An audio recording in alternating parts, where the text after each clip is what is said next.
Good afternoon. Good afternoon. And what a beautiful afternoon it is.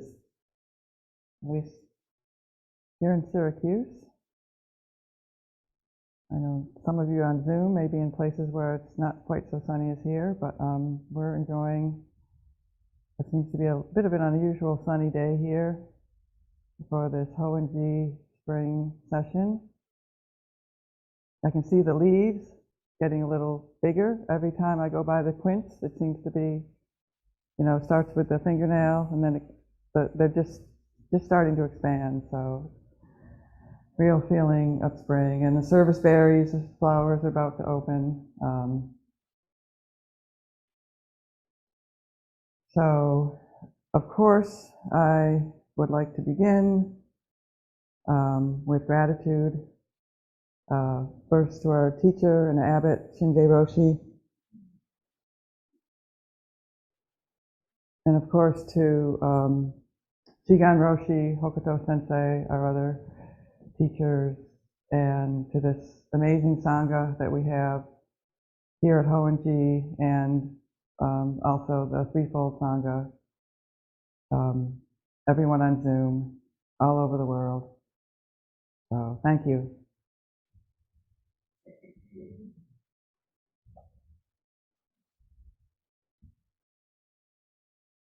Always feels like an honor to me, or a privilege to be here rather than there. So I hopefully, what I have to offer will be of some value. I wanted to, back to Hoen-ji for a moment. One of the things that makes this temple, I think, so special and unusual is that just south of us is Onondaga Nation territory, what's left of it. I mean, technically we're on Onondaga Nation territory, but the smaller land that the nation is on today, they've been there for thousands of years. They continue to practice their traditional government ceremonies, etc. In fact, the naval closing ceremony will be coming up soon and opening. And so I think of Hoen-ji as a place where the Dharma, the wisdom of the Dharma meets indigenous wisdom, at least potentially, which is so close. And we visit the nation, people from the nation visit here. It's a wonderful exchange, and not by coincidence, I don't think. So, and related to that, I wanted to talk a little bit about a talk I attended yesterday. It was called Kinship with All Life. And there were two indigenous speakers. Some of you may have heard of these people. Tom Porter, who has a Mohawk name I can't pronounce. He is a Mohawk leader, or I'm not sure if he's still a chief, but anyway, a leader and speaker, very gifted orator, and Robin Wall Kimmerer, who of course wrote Braiding Sweetgrass as well as Gathering Moss. And they were just an amazing combination. So Tom went first. He was asked to speak about the Thanksgiving address. And I know some of you here are familiar with that, but if you're not, it is a practice that's done by the Haudenosaunee. It's part of their way of life. So for any meeting, gathering, school day, whatever, they recite this address, which is, well, in a way, it would be a continuation of what I just did. I opened by thanking our teachers, the Sangha, except they don't stop with human people. They go on to, anyone know who's next? Close. Mother Earth is next. And then I think the sun may be next.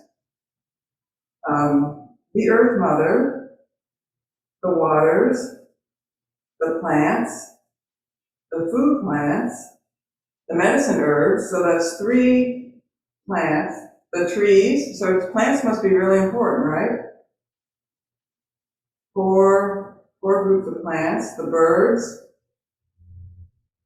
the 4 winds that bring us this fresh air that we're enjoying today, the thunderers that bring rain, that keep all the plants alive, that support life, and then the sun. So it's kind of going out in concentric circles. And then Grandmother Moon, the stars, and then and it kind of circles back to the enlightened teachers and the creators. Now I love this, at the very end they say, well, if there's somebody we left out, if there's something like maybe soil nematodes or, that aren't necessarily in here, then we thank them. So they've covered everyone. So, we might look at this as kind of a quaint Indian thing, oh, they thank the berries. But that's not the case at all. This is really a profound recognition of the interdependence of life. And it's a transformative practice. I mean, that's what, I don't do it, but people who do this daily, on any kind of daily basis, say that, recognizing all these parts of the ecosystem, so to speak, that keep us alive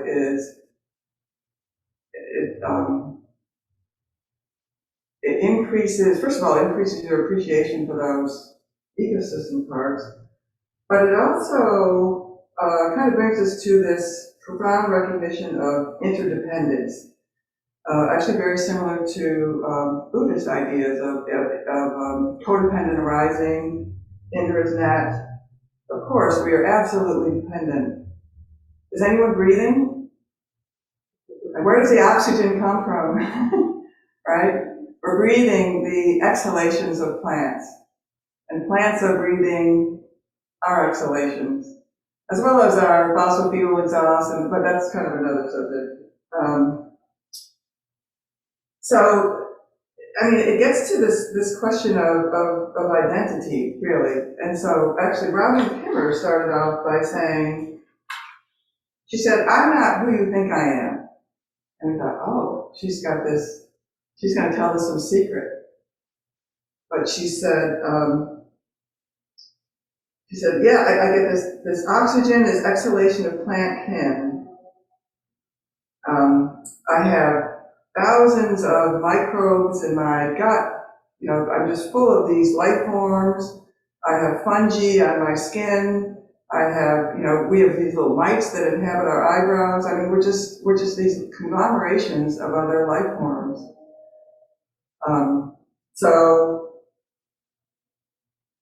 So I thought that was helpful. And her point was that this kinship with other life is deeply physical. We don't end at our skin, and I think we know that. But it reminded me, all of this, particularly related to identity and who we are, and this idea of interbeing, reminded me of the Dharma Sutra. And there's a great passage in this fairly new book by Thich Nhat Hanh, Zen and the Art of Saving the Planet, where he talks about seeing and acting in the light of the Dharma Sutra. So I'll just read a passage. The Dharma Sutra helps us touch the deep realization that we are intimately bound to the web of life. Sounds like the Thanksgiving address, doesn't it? With the insight of interbeing, we realize we're never alone, we're never powerless, and everything we will ever do counts. This is a real source of comfort. The Dharma Sutra invites us to throw away the idea that we're separate from our family, friends, and colleagues, and to throw away the idea that we're separate from the planet. These teachings invite us to experience a very tangible interbeing right in this very moment, to touch a sense of identity that is far vaster than we usually allow.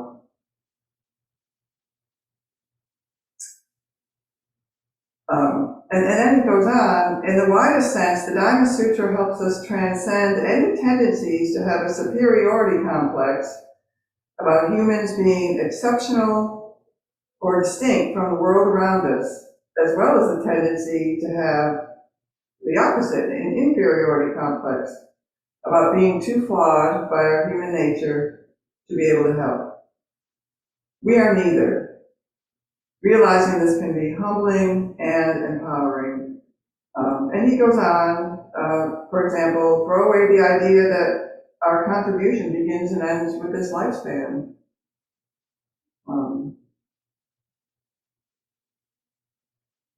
Anyway, it just reminded me of just another expression of the same thing from a Buddhist perspective. And this idea of human superiority is way too common, and Dr. Kimmer talked about this. She pointed out that, in the past 500 years or so, we've been doing an experiment where we're thinking about life as this kind of a pyramid. And who do you think is at the top?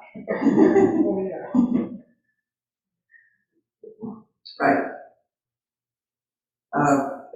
And so we kind of own the rest of it. We treat it like a commodity. For example, I don't know if anyone has ever seen a zoning map for land planning, kind of at the local level.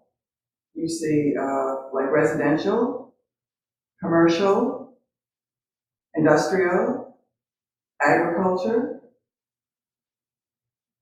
Where are the birds? Where's anything for anybody else besides humans?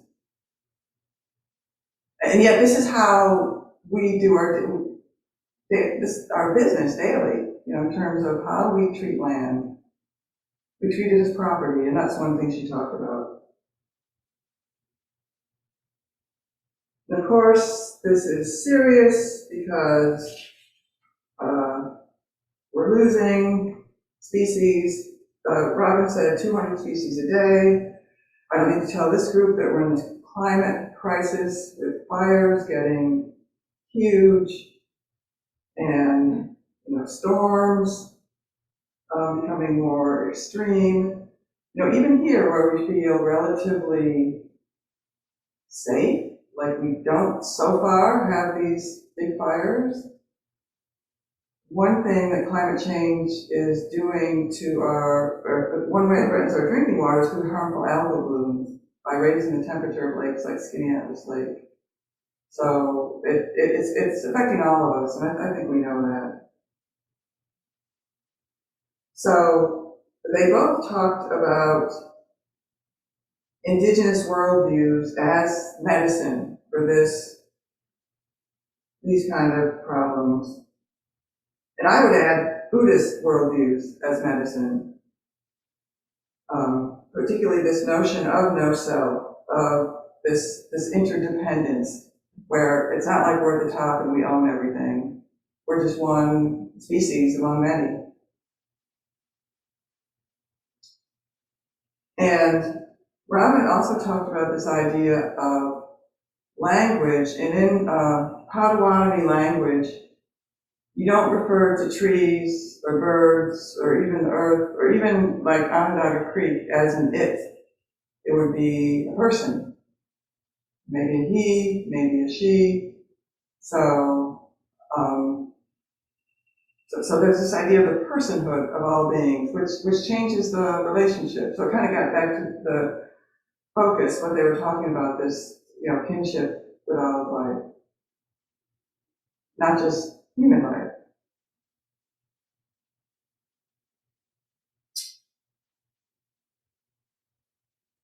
My notes are a little scattered, so.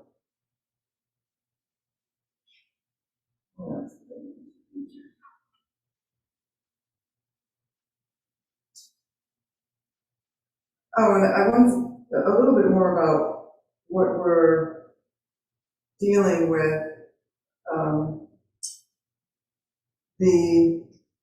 Cornell recently did a study where they found out we've lost something like 3 billion birds in the past 30 years. And I always think when I hear that, I think of the chimney swifts that we used to have here at the Zen Center. I don't know if anybody remembers, but they would chitter and they would fly around. And then we had some work done to the chimney, and they were gone. So that's one thing that people say that it's not like anybody's going out and killing millions of birds. It's just death by 1,000 cuts. And the same with the loss of insects. People use the phrase insect apocalypse. In fact, if you ever Google the word caterpillar, what you find out is how to kill them. You don't find out how to promote the presence of caterpillars on your property, which would be a very good thing because birds depend on caterpillars for nesting. A chickadee, to raise a brood of young, needs about 3,000 caterpillars. So we need these caterpillars, and yet we're killing them.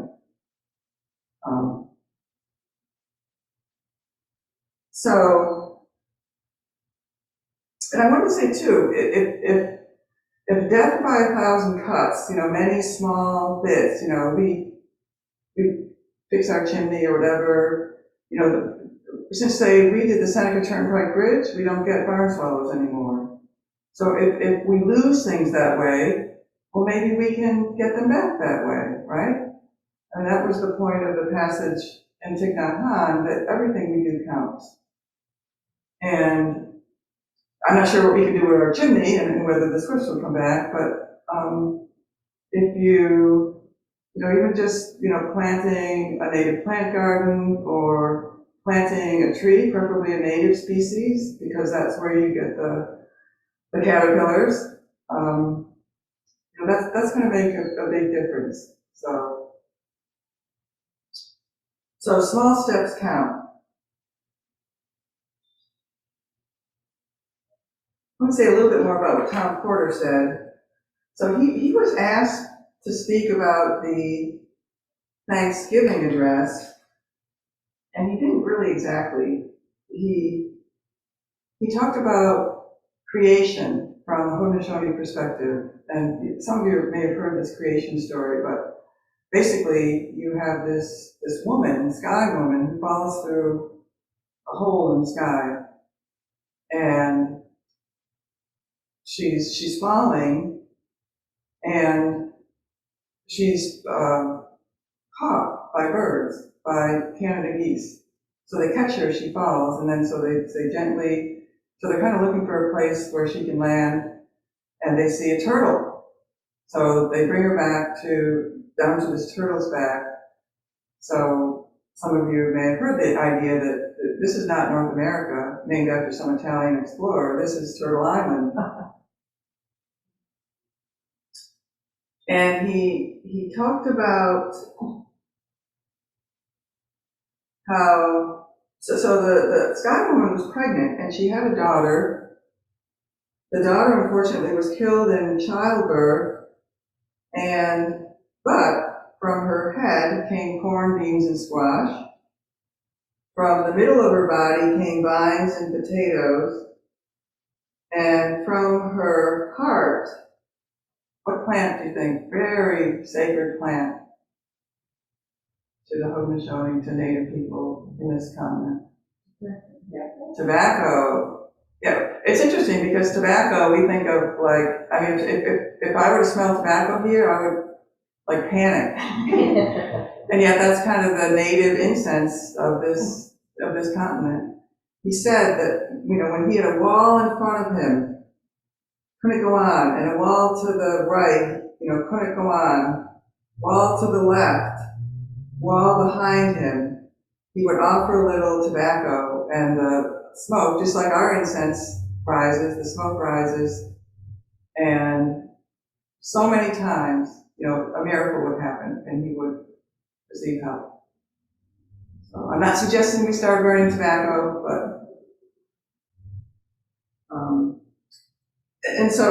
but related to the Thanksgiving address, he said when a child is born, they introduce the child to Mother Earth. And they admonish the child to respect, honor, and love the earth. And then so we started with the earth, and then you go on to all those plants, the trees, the berries. And so you can imagine this takes much longer than, say, a Christian baptism.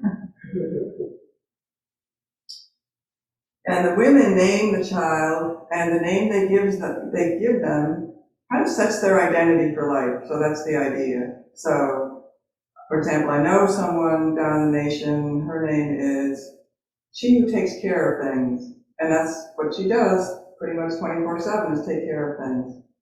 I know another person whose name is, or translates to Little Fire. And this woman is definitely Little Fire.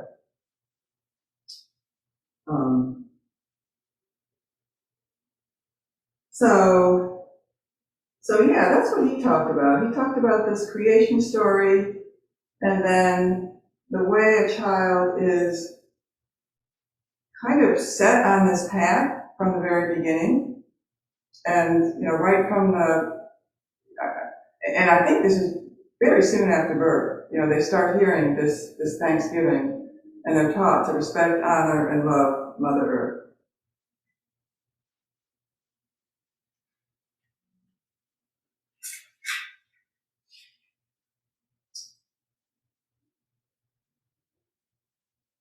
So some of you have probably heard this, but Robin Kimmer talked a lot about, this idea of land as property or real estate, and made the point that, we think a lot about, and maybe not people in this room, but certainly our society thinks a lot about, what we can take from the land. She said, let's start asking ourselves, what does the earth ask of us? What does the earth ask of us? And it would probably have a different answer for each person. Yes, we take, but we take honorably. So kind of in addition to tobacco, another thing that's very different in Indigenous culture is deer. I think in our culture, deer are considered pests. They carry Lyme disease. We get sharpshooters to mow them down. Or on the other hand, they're kind of maybe sentimentalized, the whole Bambi thing. Whereas Indigenous people, they take, but they take respectfully. They take and they use every part of the deer. Of course, venison is a really important part of the diet. And I have been to several reservations here in the state and to the forest, and I can tell you that those lands are in so much better shape than lands, so say public state land or whatever. And there's a couple of reasons for that. One is the venison, so the deer population is somewhat in check. So that means you get more understory plant regeneration. It's not like denuded. But the other thing is, I think there's a real spiritual element here, just in terms of ceremonies and this respect for this love, respect, and honor that they're taught from children, taught from infancy actually. I asked a chief at one of these reservations where we were doing a biological survey. I said, I didn't use these words, but something like, what's your secret? Or this is amazing. We have nothing like this in Onondaga County. This is just phenomenal. And he said, we just leave it alone. So, they don't really leave it alone because they do hunt, fish, and gather medicines. So.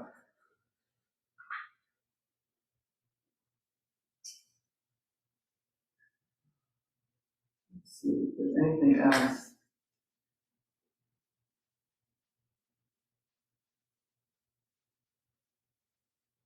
Yeah, so the deer is the leader of the animals, very important, and the deer, of course, is featured in our sculpture out here. I don't think there's a deer clan, but it's important enough that Tom included it in the sculpture. Oh, and related to this same observation of the condition of these forests, Oren Lyons said, and Joan knows this because I mentioned this Tuesday night, but he said when he flies over Syracuse, so Oren Lyons, if you don't know, is a faith keeper of the Onondaga Nation, so he does a lot of international travel. He says he can always find the nation because they didn't cut the forest down. I mean, this big block of contiguous forest, and you can actually see it on Google Earth.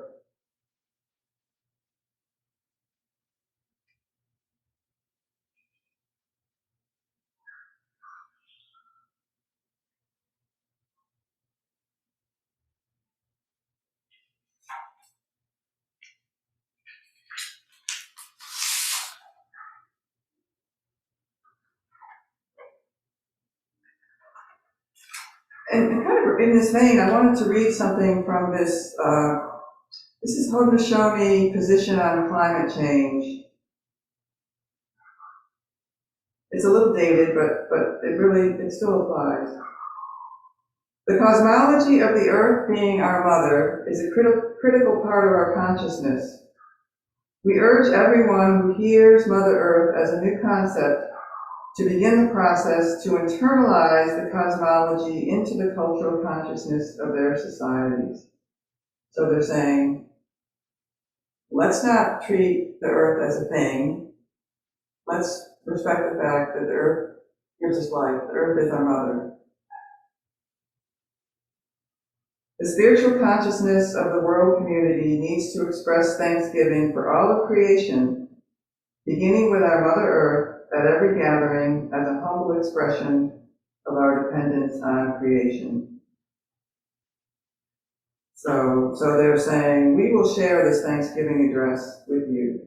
The war against nature must come to an end, as the earth cannot withstand the current state of abuse.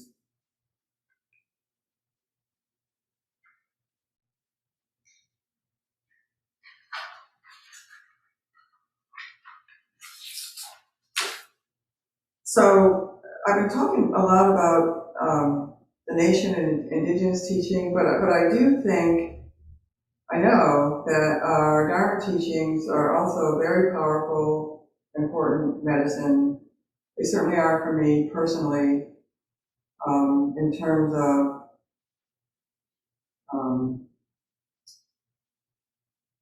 feeling part of something larger, letting go of that worry, comment, critical, blah, blah, blah, blah, blah, blah, blah. I'm probably the only person who has that, but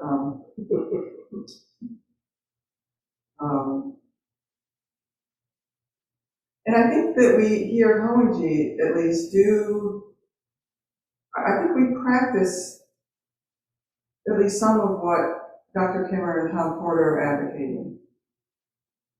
When these trees were threatened by the people who wanted to clean up the floodplain, so to speak, we had a really good turnout of people. Joan said she would lie down in the parking lot if she had to.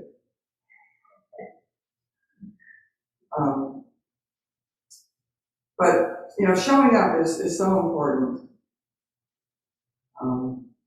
And we try to maintain our forest fairly natural with some changes, some modifications just to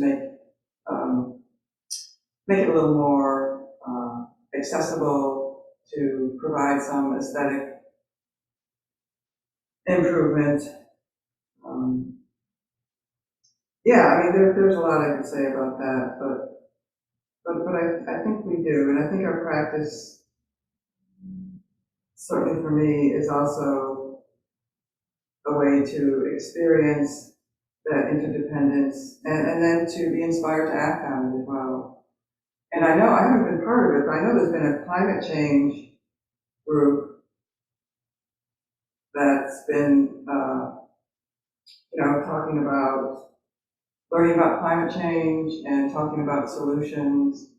I don't know, did you want to say anything about that, Jikia? Well, it's finished. Oh, okay. It was sponsored by the Engaged Buddhist the Engaged Buddhism Committee of the Zen Studies Society. We had 6 classes run by Choke, who's a member here, Choke Hillary McManus, and she's also a professor in environmental studies at Lemoyne, and then her colleague Karen Bato, and they combined knowledge and information about climate change and the things that are happening with practices. So each time we were introduced to another practice that could help us to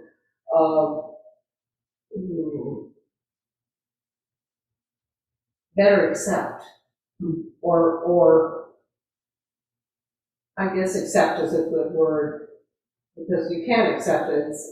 Otherwise we approach it with fear and dread.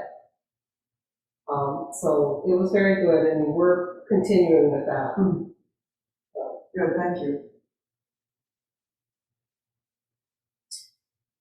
Yeah, I think another thing that certainly that Buddhism contributes to this is the emphasis on developing loving kindness and compassion. But again, I just saw a squirrel, thinking beyond humans. And if we really subscribe to the personhood of that squirrel or the tree or the birds or Onondaga Creek for that matter, then they're deserving of our love and compassion. There's actually a sapsucker. Do people know what a sapsucker is? It's a kind of woodpecker, and it doesn't really suck the sap, but it makes little sap holes in a tree, and then it licks or actually it eats the insects that kind of get stuck on the sap. And they're drumming this time of year, like woodpecker drum with their bill. And you can tell the sapsucker because they have an uneven tempo. And every time I do the shinrei over near the residence, that sapsucker is like right there, responding. So, or maybe, I don't know, maybe he hears the call to practice. So, and I know one thing we do here to make room for birds like sapsuckers and other woodpeckers is we leave dead trees. When I first came here, it was the year 2000, and it was February, and it was closed, but Julie Ketchum, who some of you know, she brought me here, and I remember that red pine that's right as you come in, those 2 pines. It was alive then, but it died maybe 10 years ago, but we left it. We looked at it and said, it's not going to fall on any car, it's not going to fall on, anything, cause any damage. So I think we do practice that kind of awareness here.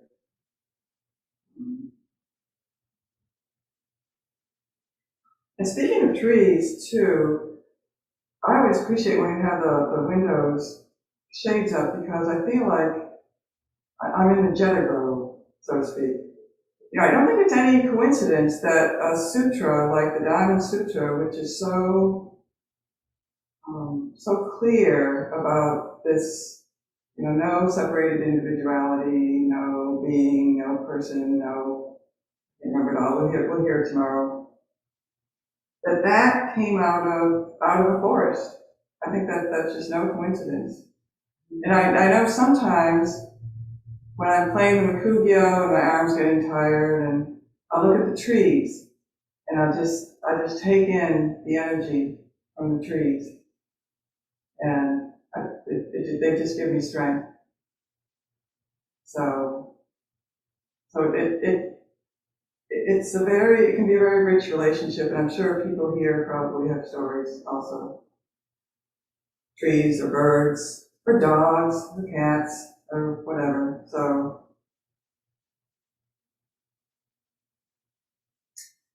feel like I'm rambling a bit, but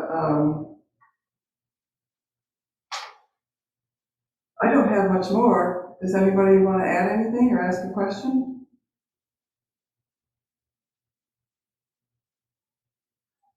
Yes, Roshi? Well, trees are so important in Buddhist history. When you think about Siddhartha Gautama sitting down, Of course. saying, I will not stand until I finally realize. Right. That was under a tree. Yes, that's so important. And I think many of us have a relationship with trees that goes back, certainly for me, to childhood, to feel that sheltering companionship and stillness, yet constantly moving and harboring all manner of life. And that connection, I think, for us as Zen practitioners, it is really our baseline. Thank you. That's so beautiful and so important. And the scientist in me wants to add that the trees are absolutely related to us. Think of the atoms, the molecules that make up the tree. It's, of course, carbohydrates and fats and proteins, nucleic acids. So that's like your DNA for reproduction. All of life is basically made from all, these same building blocks. Of course, trees have a lot of carbon because that's how they grow. I mean, they basically, if you look at this wood, the floor, it's a living floor, really.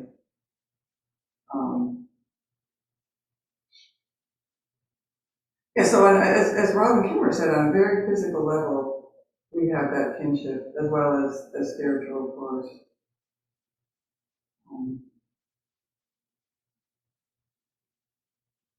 Anybody else?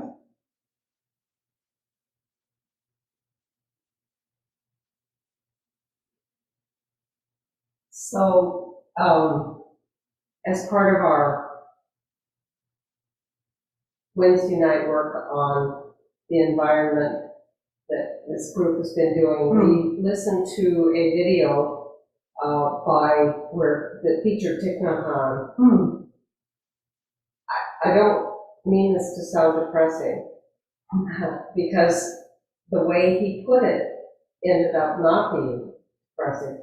And what you're saying relates, so it helps me to understand it. What he said is civilizations may die.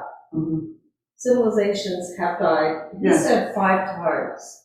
Yeah, he talks about that in here. In the earth, in the life of the earth, planet will not die. Planet will continue. Life will continue. Yes. But it won't be what we think. It's like ego entity is, right. If we think civilization is, pinnacle, it's our ego, it's our identity. It may go. Right. And it may be due to our own actions. But the way he put it, he was okay with it.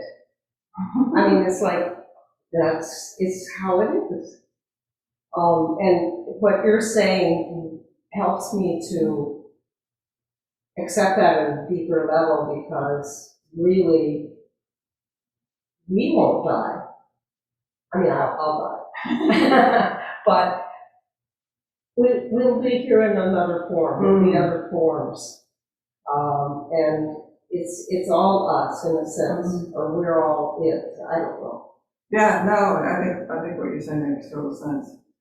In fact, there was a forest scientist who said that many years ago, maybe a couple million, several kalpas anyway, that when trees first became more common, I'd have to look it up for sure, but something to the effect that they're sort of the opposite condition we have today. They sucked in so much carbon from the atmosphere that global cooling actually ensued. Oh, And that there's some evidence that these trees cause an ice age.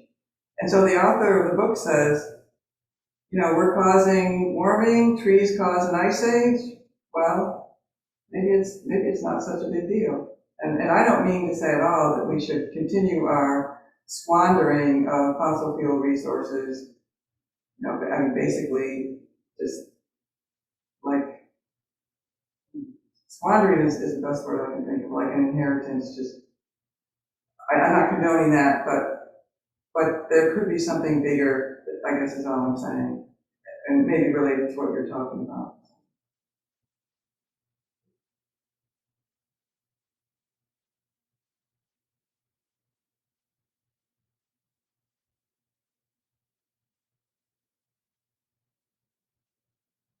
Well, if no one else has anything, I was wondering if we could maybe end with Metta Sutta and really offer this to all beings.